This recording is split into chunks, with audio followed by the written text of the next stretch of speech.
Hey, what is up guys, Shad here bringing you another X and Y Wi-Fi battle. Now today we'll be fighting a guy called Stanford, and if you just heard that was my phone going off. Actually, it's got a weird ding every time I get a text message, but nevertheless, that's a bit off topic, but yeah, so like I said, my opponent's Stanford. Now, this battle was extremely interesting going into it. This is my first time fighting 4 Pokemon in X and Y, those 4 Pokemon being me and Shao, Lilligant, Aggron, and Ninetales. I haven't fought a single one in X and Y so far. I might have me and Shao, but I'm not entirely sure. But anyway, with my team, it is literally a slap together of Pokemon. Now, I did have another battle planned, but that's a battle for another day. But the reason why I'm gonna doing this battle is just because I finally get to show off Matatagi's true potential. But another reason why I'm doing this battle, because this battle was the longest battle I've ever had in X and Y. 50 turns. I know it may not seem long in the video as I've got it for like under 10 minutes, but I've sped this up a lot.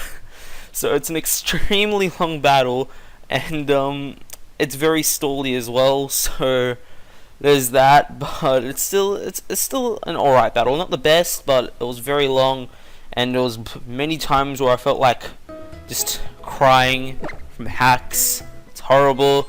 I don't know, but yeah, anyway, let's just get right into it. Okay, so my opponent will be leading off with the me and Shao, as I decided to lead off with my Staraptor. Now, the reason why I decided to lead off with my Staraptor is this is the only Pokemon in my team that has access to a U-turn / Volt Switch move, and that's generally what I like to start with my leads. I know the secondary choice for a lead is a Pokemon that has Stealth Rocks, but my only form of entry hazard on this team is using Spikes with my Chestnut. Anyway, he's gonna proceed to go with the Fake Out right on turn 1, and this reveals to me that he does not have the Focus Sash on his Shao, sorry, I don't know why I keep calling it Shao, but anyway, it even has the name the Shao. So that Fake Out is not going to do much at all, and because he doesn't have the Focus Sash but Life Orb instead, I know I'll be able to take it with the Brave Bird, and I'm presuming he thought he'd be faster than me, but I do carry the Choice Scarf. Even though me and Shao's base speed is higher than my Staraptor's, next to my Choice Scarf will be able to outspeed and take out that Pokemon nice and early in the match. Anyway, he's going to go into his Aggron here. Now, because I am locked into the Brave Bird here, I can't do anything against his Aggron. And predicting the Rock type attack, I'm going to switch into my Blastoise just because it's a pretty solid matchup for me, as he's got a Mega Evolve and actually go for his Stealth Rocks here. Now, this is a very nice play on his part. I found out later on he actually doesn't have a Rock type attack besides Stealth Rocks, so that kind of sucks. But anyway, I'm going to go Mega Evolve with my Blastoise, and yes, Mega Man is back, people. Mega Man is back. This team was a slap together Pokemon. I thought that would work well together, and I just thought, hey, let's use Mega Man. Anyway, he's going to use Protect here, and Protect astounds me on Aggron. There's so many better moves to run over Protect just because Aggron has the highest physical defense in the game, and combined with Filter, it takes super effective hits very nicely. But here, this nearly made me cry. I missed the Hydro Pump, and that Hydro Pump was, I predicted the switch into his Togekiss. That Hydro Pump would have been a game changer. This Togekiss brought me so much trouble, it is not even funny. And this next minute or so is 4 times sped up. In this 1 minute, I think it's like just under 20 turns. So it's a stall war between my Chestnut and my Sylveon against his Togekiss and his Aggron. So it's going to be very annoying. I feel like I do have the upper hand just because his Aggron can't really do much now that Stealth Rocks is set up, and he doesn't have a form of Toxic status. But he's going to be power flinching me for so many turns in a row. That was stressful. When you get haxed over and over and over again, you're just you just can't concentrate as much. It just frustrates you so much. But I finally do manage to get the Toxic off, so that's nice. I can finally start getting some momentum back, just trying to whittle this thing down. And we'll both go for the Wish here, both, you know, praying to Jesus over here, praying to Arceus to give us some help. But anyway, he's going to go into his Aggron on the Wish, I'm pretty sure, just because he can't actually, you know, recover with Aggron any other way. And now here, this is where things get interesting. He actually goes to the Roar. Now this is sped up at 2 times speed, just because the rest of the battle is 2 times speed, just because it felt like very bland. But anyway, he goes to the Roar here, revealing that his moveset Stealth Rocks, Iron Head, Roar, and Protect, which is a very interesting moveset. But anyway, I get some momentum going on because he roars me into my Raptor as I hit him with the close one back. Then he roars me into my Blastoise again, and I'm going to be able to go for the Hydro Pump. He makes a nice play, switching into his Lilligant, knowing that it can take it as it, you know, resist it. Now here he's going to easily take me out with the Leaf Storm. I honestly was not expecting to die from the Leaf Storm, that's why I stayed in. But you know, stuff happens. But I'm gonna go into my Excadrill here. Now that he's at -2, I'll be guaranteed to get off my Rapid Spin, meaning that I can bring my Noivern in as well as my Staraptor without worrying about Stealth Rock's damage. And if I didn't get the Rapid Spin off here, I would not have been able to bring my Staraptor back in for the rest of the battle. But now he's going to switch into his Ninetales. Because most Ninetales are especially offensive, I want to switch into my Sylveon to take that, as it's the special wall of my team, and as well as if it did carry a status move, I'm already paralyzed, so that worked quite well. He's gonna go back into his Togekiss here, as it is the best matchup he has against my Sylveon.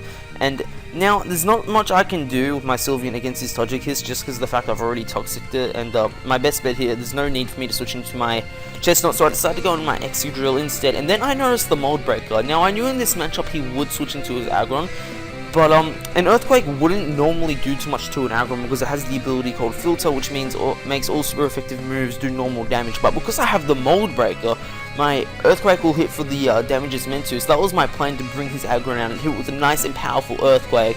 And with the amount of damage it did, he will be unable to switch in with his switch into his Aggron until he gets rid of my spikes with a Rapid Spin from his Excadrill, and that's actually who he switches into here.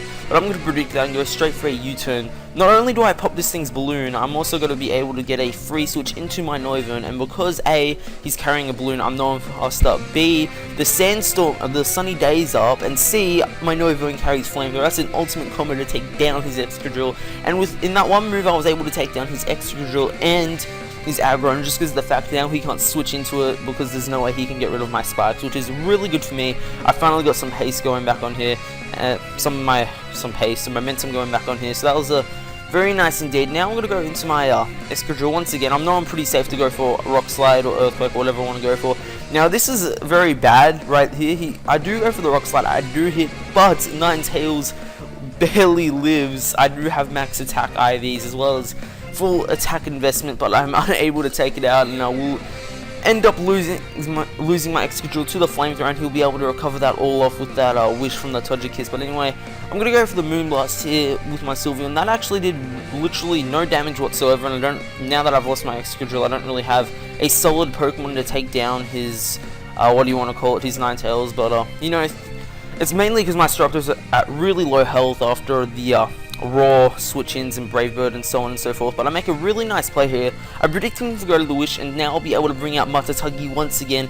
And because he goes to the Wish here, I'll be able to get my Sylveon's Wish, and I'll be back at practically full health. And this is very, very good for me, which means my Staraptor can do much more things in this battle. And I'm just going to U-turn out of there, just because I don't really like the matchup against Togekiss. And I'm just going to go into my, my Dragon Slayer, my Sylveon, because I knew the Paralyze, the Thunder Wave was coming, so it was the best bet to go in.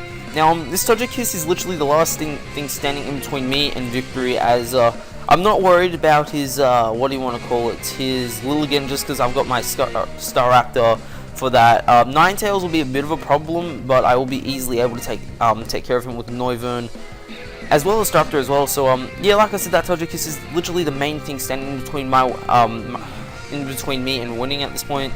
And all because that Hydro Pump missed all the way back at the start. I think that was just the moment I felt like crying, but I moved on with my life and I prevailed, and I don't know. Anyway, I'm going to be able to U-turn out, nearly take down this Ninetales, but this is a pretty good situation for me because now I can bring in my Noivern, which is going to easily be able to take down the Ninetales with the Boom Burst. And now he's down to his Lilligant, his Aggron, which hasn't died from the hazards yet, as well as his what do you want to call it, his Togekiss. Anyways, it actually reveals he had the Sleep Powder here. My plan was just to see if he goes to the Quiver Dances. I just try and get a Flamethrower off. He actually puts me to sleep though. This actually surprisingly works more beneficial for me, because now that he has his Togekiss in, he actually he can't paralyze me because I'm already asleep. So I'm actually pretty safe here, because after seeing his whole entire moveset, it looks like the only move he has to hit me is with the Air Slash, and that Air Slash did a whole lot more damage than what I thought. But luckily for me, I am able to wake up this time, because the Sunny Day is still in effect. The second time his Sunny Day has helped me get a kill with my Noivern with that Flamethrower. That was very useful indeed, but he will be easily able to revenge kill me with a Leaf Storm. And because the Sunny Day is still in effect, or the Drought, the Thingo is, what do you want to call it, his Lilligant gets double speed because of the Chlorophyll, and he actually makes a weird play here. He actually sacks his Aggron for no real reason, because Lilligant's actually faster than max speed. Lilligant is faster than max speed Staraptor with the choice scarf in the sun, because Lilligant's speed would be doubled, but judging from that play, it doesn't look like he was max speed, and I'm going to be able to take home the victory. That will be the game. Stanford, it was very intense battle, very long battle. Now, if I did leave that battle at normal pace, it would have been a whole lot slower and a whole lot more headaches for me, because when I was rewatching the tape after watching the battle again while I was doing just seeing if I need to speed every bit up after that stall in the middle of the battle, after just watching everything, the game felt really slow paced at the time. That's how it felt as well, but that's what you expect from battles that are 50 turns long, so it's the longest battle I've had in X and Y so far. It was pretty intense. I'm happy I did actually did manage to win, even though hacks, you know, sort of kicked me in the face a few times. I actually had a battle before this where I lost the game because my rock slide missed and I just lost my shit. I think the one thing that, out of every video game I've played in my life, the one thing that pisses me off the most is when my attacks that are crucial miss.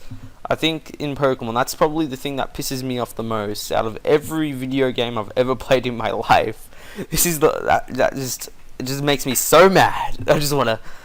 It's probably because this is the only game I play competitively as well. So, but either way, that is the game. Hope you guys enjoyed, and see you guys next time. This is Shad signing out. Peace.